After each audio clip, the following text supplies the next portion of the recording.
जय श्री कृष्णा, राधे राधे। तो आज के इस वीडियो में मैं आपको सुनाने वाली हूँ संतोषी माता की व्रत कथा। और देखिए प्रिय भक्तों, आज है योगिनी एकादशी। तो जो भी भक्त योगिनी एकादशी व्रत कर रही हैं, तो वे व्रत कथा अवश्य सुनेंगे। तो इस व्रत कथा की वीडियो चैनल पर अपलोड कर दी गई है। मैं आप सबसे निवेदन करती हूँ कि एक बार चैनल पर विजिट करके आप उस कथा को जरूर सुनिएगा। और चलिए अब सुनाते हैं आपको संतोषी माता की व्रत कथा। तो बोलिए प्रेम से संतोषी माता की जय। एक गांव में एक बुढ़िया रहती थी जिसके 7 बेटे थे। 6 कमाने वाले थे और एक निकम्मा था। बुढ़िया माँ 6 बेटों की रसोई बनाती, भोजन कराती और जो कुछ जूठन बचती वह 7वें को दे देती थी। परंतु वह बड़ा भोला भाला था, मन में कुछ विचार नहीं करता था। एक दिन वह अपनी बहू से बोला कि देखो मेरी माँ मुझ पर कितना प्रेम करती है। वह बोली क्यों नहीं, सबका जूठा बचा हुआ जो तुमको खिलाती है। तब वह बोला ऐसा नहीं हो सकता है, मैं जब तक आंखों से न देख लूं मान नहीं सकता। बहू ने हंसकर कहा देख लोगे तब तो मानोगे। कुछ दिन बाद त्योहार आया। घर में 7 प्रकार के भोजन और चूरमे के लड्डू बने। तब वह जांचने को सिर दर्द का बहाना करके पतला वस्त्र सिर पर ओढ़ी रसोई घर में सो गया। वह कपड़े में से सब देखता रहा। 6 भाई भोजन करने आए। उसने देखा माँ ने उनके लिए सुंदर आसन बिछा, नाना प्रकार की रसोई परोसी और आग्रह करके उन्हें जिमाया। वह देखता रहा। 6 भोजन करके चले गए। तब माँ ने उनके जूठी थालियों में से लड्डुओं के टुकड़े उठाकर एक लड्डू बनाया। जूठन साफ करके बुढ़िया माई ने उसे पुकारा कि बेटा 6 भाई भोजन करके गए, अब तू ही बाकी है, उठ तू कब खाएगा। तब वह कहने लगा कि माँ मुझे भोजन नहीं करना, मैं अब परदेश जा रहा हूँ। तब माँ ने कहा कि कल जाता है तो आज चला जा। वह बोला हाँ हाँ आज ही जा रहा हूँ। और यह कहकर वह घर से निकल गया। चलते समय उसे अपनी स्त्री की याद आ गई। वह गौशाला में कंडे थाप रही थी। तब वह जाकर अपनी पत्नी से बोला कि हम जावे परदेश, आवेंगे कुछ काल, तुम रहियो संतोष से धर्म आपनो पाल। तब वह बोली कि जाओ पिया आनंद से, हमारो सोच हटाए, राम भरोसे हम रहे, ईश्वर तुम्हें सहाय। 2 निशानी आपनी देख धरू मैं धीर, सुधीमती हमरी बिसरियो, रखियो मन गंभीर। तब वह बोला कि मेरे पास तो कुछ भी नहीं है, यह अंगूठी है सो ले ले और अपनी कुछ निशानी मुझे दे दे। तब वह बोली कि मेरे पास क्या है, यह गोबर भरा हाथ है।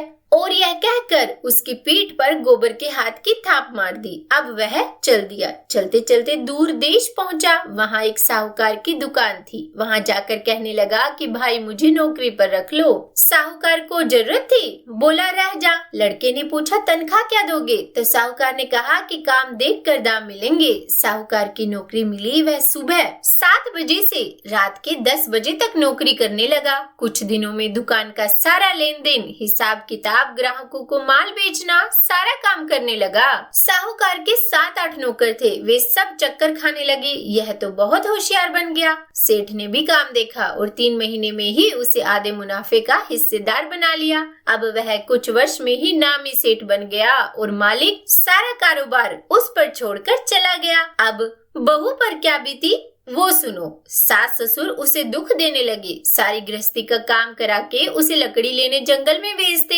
इसी बीच घर के आटे से जो भूसी निकलती उसकी रोटी बनाकर रख दी जाती और फूटे नारियल की नरेली में पानी। इस तरह दिन बीतते रहे। एक दिन वह लकड़ी लेने जा रही थी तो रास्ते में बहुत सी स्त्रियां संतोषी माता का व्रत करती दिखाई दी। वह वहाँ खड़ी होकर कथा सुनने लगी और पूछा बहनों तुम किस देवता का व्रत करती हो और उसके करने से क्या फल मिलता है। इस व्रत को करने की विधि क्या है। यदि तुम अपने इस व्रत का विधान मुझे समझा कर कहोगी तो मैं तुम्हारा बड़ा एहसान मानूंगी। तब उनमें से एक स्त्री बोली कि सुनो, यह संतोषी माता का व्रत है। इसके करने से निर्धनता, दरिद्रता का नाश होता है, लक्ष्मी आती है, मन की चिंताएं दूर होती है, घर में सुख होने से मन को प्रसन्नता और शांति मिलती है, निपुति को पुत्र मिलता है, प्रीतम बाहर गया हो तो शीघ्र घर आवे, कुंवारी कन्या को मन पसंद वर मिले, राजद्वार में बहुत दिनों से मुकदमा चल रहा हो तो खत्म हो जावे, कलह कलेश की निवृत्ति हो, सुख शांति हो, घर में धन जमा हो, पैसे जायदाद का लाभ हो, रोग दूर हो जावे और जो कुछ मन में कामना हो वह सब संतोषी माता की कृपा से पूरी हो जावे, इसमें संदेह नहीं। तो अब वह पूछने लगी कि यह व्रत कैसे किया जाए, यह भी बताओ तो बड़ी कृपा होगी। तब स्त्रियां बोली कि 1.25 आने का गुड़ चना लेना, इच्छा हो तो 5.25 आने का लेना या 1.25 रुपए का भी, सहूलियत के अनुसार लेवे। बिना परेशानी और श्रद्धा और प्रेम से जितना भी बन पड़े सवाया लेना। प्रत्येक शुक्रवार को निराहार रहकर कथा सुनना, इसके बीच क्रम टूटे नहीं, लगातार नियम पालन करना। सुनने वाला कोई न मिले तो घी का दीपक जलाकर उसके आगे जल के पात्र को सामने रखकर कथा कहना, परंतु नियम न टूटे। और जब तक कार्य सिद्ध न हो नियम का पालन करना, और कार्य सिद्ध हो जाने पर व्रत का उद्यापन करना। 3 मास में माता फल पूरा करती है, और यदि किसी के ग्रह खोटे भी हों तो भी माता वर्ष भर में कार्य सिद्ध करती है। फल सिद्ध होने पर ही उद्यापन करना चाहिए, बीच में नहीं। उद्यापन में 2.5 सेर आटे का खाजा तथा इसी परिमाण से खीर तथा चने का साग करना। 8 लड़कों को भोजन कराना, जहाँ तक मिले देवर जेठ भाई बंधु के हो, न मिले तो रिश्तेदारों और पड़ोसियों को बुलाना, उन्हें भोजन करा यथाशक्ति दक्षिणा दे, माता का नियम पूरा करना।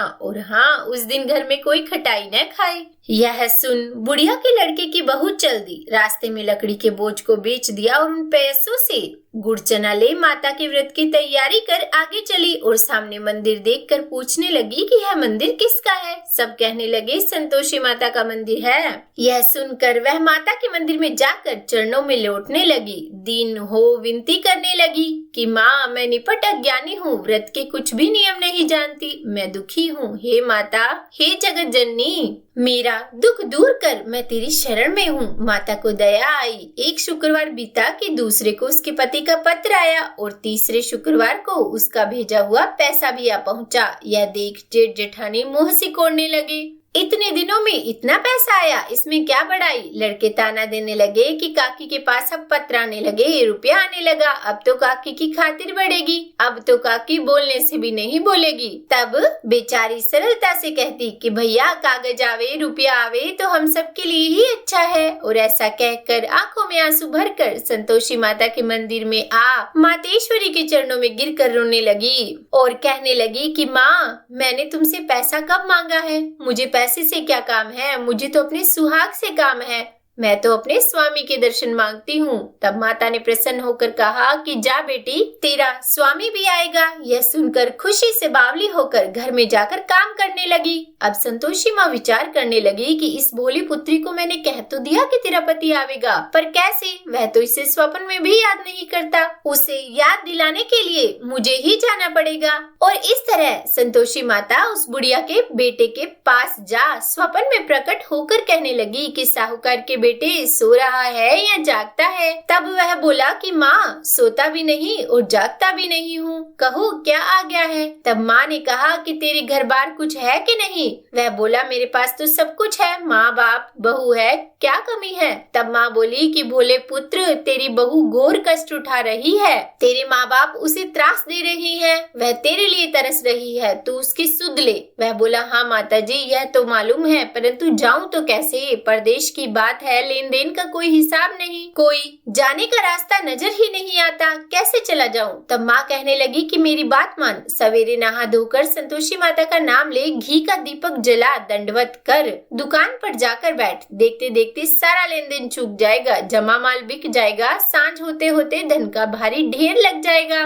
अब सवेरे जल्दी उठ भाई बंधुओं से सपने की सारी बात कही। वे सब उसकी अनसुनी करके दिल लगी उड़ाने लगे। कभी सपने भी सच होते हैं। तब एक बूढ़ा बोला कि देख भाई, मेरी बात मान, इस प्रकार झूठ सांझ करने के बदले देवता ने जैसा कहा है वैसा ही करने में तेरा क्या जाता है। अब बूढ़े की बात मानकर वह नहा धोकर संतोषी माता को दंडवत कर घी का दीपक जला दुकान पर जा बैठा। थोड़ी देर में क्या देखता है कि देने वाले रुपया लाने लगे और लेने वाले हिसाब लेने लगे। कोठे में भरे सामान के खरीदार नगद दाम दे सौदा करने लगे। शाम तक धन का भारी ढेर लग गया। मन में माता का नाम ले चमत्कार देख प्रसन्न हो घर ले जाने के वास्ते गहना कपड़ा सामान खरीदने लगा और यहाँ के काम से निपट तुरंत घर को रवाना हुआ। बहू बेचारी जंगल में लकड़ी लेने जाती, लौटते वक्त माता जी के मंदिर में विश्राम करती। वह तो उसके प्रतिदिन रुकने का स्थान ठहरा, तो उस दिन भी उसने वैसा ही किया और फिर धूल उड़ती देखकर वह माता से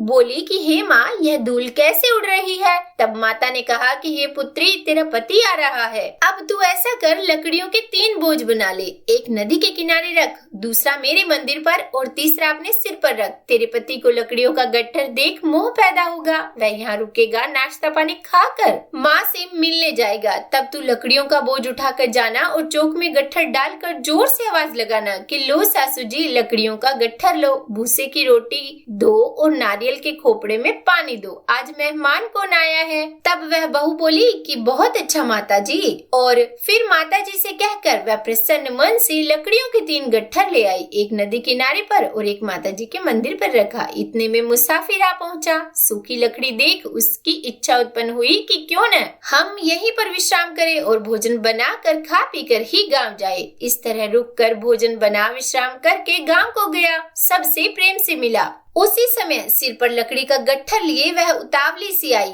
और लकड़ियों का भारी बोझ आंगन में डालकर जोर से 3 आवाज दी कि लो सासू जी, लकड़ियों का गट्ठर लो, भूसे की रोटी दो, आज मेहमान कौन आया है। यह सुनकर उसकी सास बाहर आकर अपने दिए हुए कष्टों को भुलाने हेतु बोली कि बहू, ऐसा क्यों कहती है, तेरा मालिक ही तो आया है, आ बैठ, मीठा भात खा, भोजन कर, कपड़े गहने पहन। उसकी आवाज सुन उसका पति बाहर आया, अंगूठी देखकर व्याकुल हो गया और माँ से पूछा कि माँ, यह कौन है। माँ बोली कि बेटा, यह तेरी बहू है, आज 12 वर्ष हो गए जब से तू गया है, तब से सारे गांव में जानवर की तरह भटकती फिरती है, घर का काम काज कुछ करती नहीं, 4 पहर आकर खा जाती है, अब तुझे देख भूसे की रोटी और नारियल के खोपड़े में पानी मांगती है। तब वह लज्जित होकर बोला कि ठीक है माँ, मैंने इसे भी देखा है और तुम्हें भी देखा है, अब दूसरे घर की ताली दो, उसमें रहूंगा। फिर माँ बोली कि ठीक है बेटा, जैसे तेरी मर्जी वो कर, और यह कहकर ताली का गुच्छा पटक दिया। उसने ताली लेकर दूसरे मकान की 3री मंजिल का कमरा खोल सारा सामान जमाया।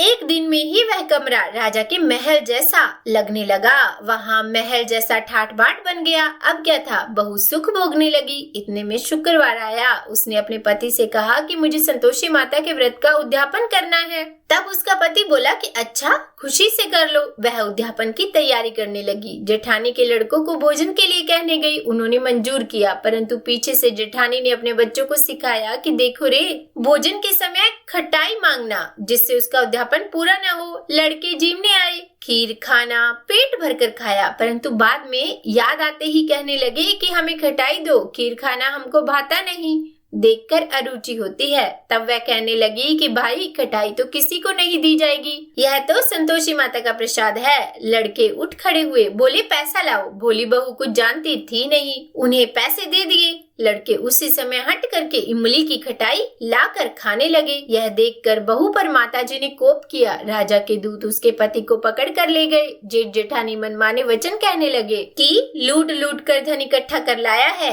अब सब मालूम पड़ जाएगा जब जेल की हवा खाएगा। बहू से यह वचन सहन नहीं हुए। रोती हुई माताजी के मंदिर गई और कहने लगी कि हे माँ, तुमने क्या किया। हंसाकर अब भक्तों को रुलाने लगी। तब माता बोली, बेटी, तूने उद्यापन करके मेरा व्रत भंग किया है, इतनी जल्दी सब बातें भुला दी। वह कहने लगी, माता, भूलती तो नहीं, न ही कुछ अपराध किया है, मैंने तो भूल से लड़कों को पैसे दे दिए थे, मुझे क्षमा करो, मैं फिर से तुम्हारा उद्यापन करूंगी। माँ बोली, अब भूल मत करना। तब वह बोली कि अब भूल नहीं होगी माँ, अब बताओ वे कैसे आएंगे। माँ बोली, जा पुत्री, तेरा पति तुझे रास्ते में आता मिलेगा। वह निकली तो राह में पति आता मिला। तब उसने अपने पति से पूछा कि कहाँ गए थे। तब वह कहने लगा कि इतना धन जो कमाया है उसका टैक्स राजा ने मांगा था, वह भरने गया था। तब वह प्रसन्न हो बोली कि भला हुआ, अब घर को चलो। घर गए। कुछ दिन बाद फिर शुक्रवार आया। अब वह बोली कि मुझे फिर माता को उद्यापन करना है। पति ने कहा करो। तब बहू फिर से जेठ के लड़कों को भोजन का कहने गई। जेठानी ने एक दो बातें सुनाई और सब लड़कों को सिखाने लगी कि तुम सब लोग पहले ही खटाई मांगना। लड़के भोजन से पहले कहने लगे कि हमें खीर नहीं खानी, हमारा जी घबराता है, कुछ खटाई खाने को दो। वह बोली कि खटाई तो किसी को नहीं मिलेगी, आना है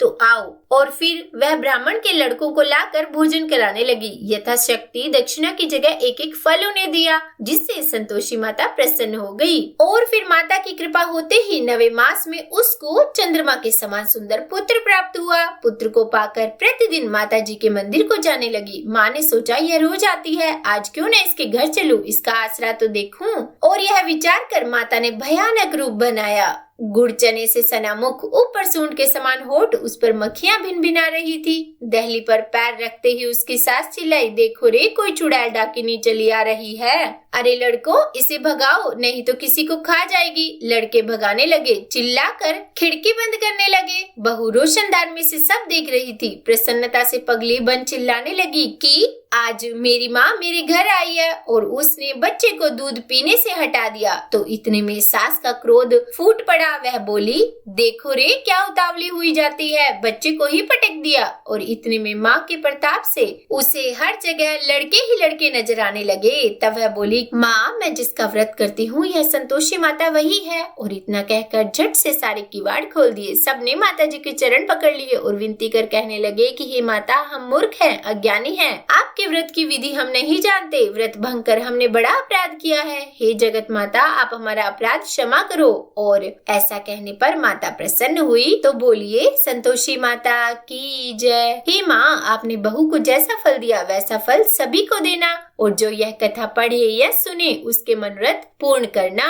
तो बोलिए, संतोषी माता की जय। हे माँ, आज की यह कथा कहने, सुनने या सुनाने में हमसे कोई गलती हो गई हो तो हमें क्षमा करना। उम्मीद करती हूँ आपको यह कथा अच्छी लगी होगी। मुझे कमेंट करके जरूर बताइएगा। और अगर वीडियो पसंद आई हो तो लाइक करना और ज्यादा से ज्यादा शेयर करना। और हाँ, चैनल को सब्सक्राइब करके बेल आइकन को भी प्रेस कर देना। और कमेंट बॉक्स में जय संतोषी माता जरूर लिखना। तो बोलिए, संतोषी माता की जय।